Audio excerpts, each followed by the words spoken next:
Šajā pavasarī es ar Emīlu esam nepārtrauktā kustībā. Mēs ceļojam pa visu Latviju, lai satiktu jaunos dziedātājus, dejotājus, mūziķus, mākslinieks, aktierus un hiphoperus. Un ziniet, kāpēc tā ir? Tāpēc, ka mēs visi ar lielu nepacietību gaidām 13. Latvijas skolu jaunatnes dziesmu un deju svētkus. Šodien es došos pie simfoniskiem orķestriem, lai noskaidrotu, kā viņi gatavo šiem lielajiem notikumam. Savukārt Emīls tikmēr dosies noskaidrot vairāk par mākslas projektu Staro jums un ielūkosies bērnu un jauniešu veidotajās tērpu kolekcijās.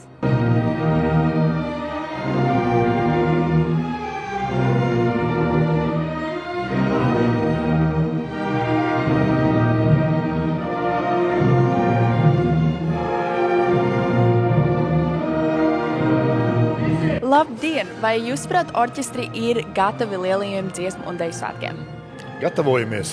Tas patiešām ir tāds sarežģīts process, bet būtībā visi jaunieši ir tādi apņēmības pilni. Tā kā strādājam, gan diriģenti, gan orķestri, visi, kā saka, darbojās un ejam uz mērķi. Ko jūs domājat? Jā, es piekrītu. Vēl jāņem vērā, ka vēl 3 mēneši priekšā. Un tas ir tāds, tie pirmie tādi mēģinājumi, kuri parāda tās vājās vietas, kuras mēs varam izmantot tālāk darbā. Tā, ka es domāju, ka neskatoties to, ka viens otrs skandarbs ir sarežģīts, bet tiksim galā. Jā. Kurš, jūsuprāt, ir vispār visjaudīgākais skandarbs, kur skolēni šogad izpilda? Jāsaka tā, ka te patiešām ir ļoti dažādi tie skandarbi. Tas ir atšķirīgi tie stili, respektīvi visi ir tādi ļoti dažādi skandarbi, bet visi ir latviešu komponistu skandarbi. Tas var būt interesanti, kad dažādi laikmeti, mūzikas stili, bet visi latviešu komponistu skandarbi. Ko jums vispār sirsniņā nozīmē dziesmu svētki?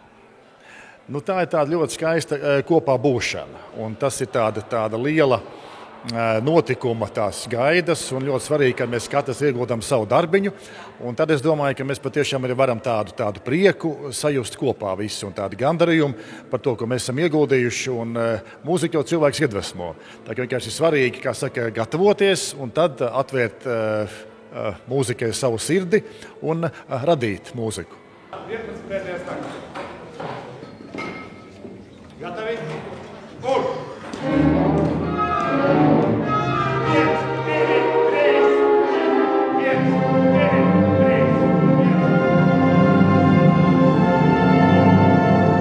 Vai tu plāno savu dzīvi vispār saistīt ar mūziku? Pagaidām nav tāda plāna, bet ja jau man ļoti patīk šie mēģinājumi, tā kā ir iepaticies, tā kā varbūt jāvērzās uz to pusi, vēl domāju. Ko tev pašai sirdī nozīmē dziesmu svētki? Tā kā es gan spēlēju violu, gan dejošu dziesmu svētkos, man ļoti patīk tā kopā būšana, visa gatavošanās, visas skatas, visi mēģinājumi. Un es esmu ļoti apmierināta un es ļoti gaidu šo visu. Gaidu šo vasaru. Tā kā būs daudz notikumu, daudz piedzīvojumu. Vai gadījumā tavai ģimenei ir arī kaut kāds dziesmu svētku stāsts, kur, piemēram, mamma ir dejojusi, tētis ir kaut ko spēlējis? Man tētis dejoja, un es esmu gājis, tad es vēl nepiedalījos, es esmu gājis ar viņu gājienā, un tad jau kopš tā laika es jau tik ļoti gribu spēlēt un dejot dziesmu svētkos, tā kā es jau no mazām dienām jau vēlos šeit būt.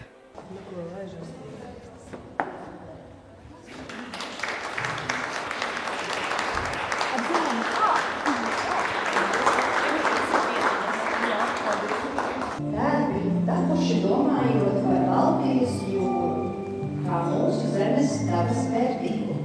Skaista, svilša pludmale ar jūras viļņiem un skaidru zilu debes vaina, kas jāsaudē. Šogad liels notikums uz svētkos būs jūsu režisēta tērpu parāde Staro jums. Vai jūs varat pastāstīt par to?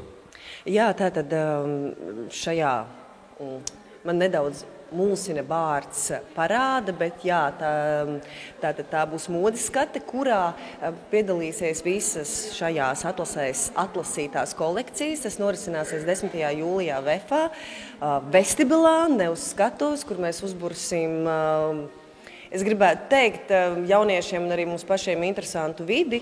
Ne tādā klasiskā veidā būs arī viesmāksliniece būt, tā kā es domāju, ka vajadzētu būt interesanti, jo par to arī ir, manuprāt, svētki un jaunrade. Deviņi glāžu koki. Tēvs brauca Rīgā, ņems mani līdzi. Vai tavam tērpam vai kolekcijai ir kaut kāds nosaukums? Jā, mūsu kolekcija sauc Spīd spoži. Ir kāda doma aiz viņa? Jā, tas viss kopumā saistās ar Raiņa Lūgu zelta zirgs. Un tur arī Antiņš, viņam bija uzdāvināts šis zelta tērps. Un vienmēr uzskata, ka zelts asociējas ar kaut ko tādu dārgumu un iedomību. Bet patiesībā zeltā ir arī spēks. Tāpēc mēs izstarojam spēku, spīdam spoži.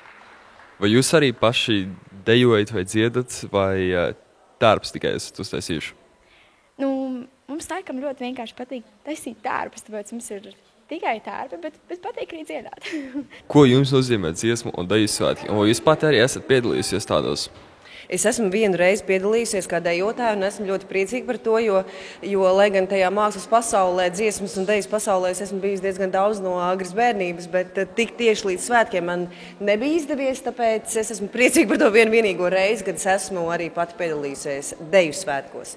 Un šī ir arī tāda interesanta pieredze.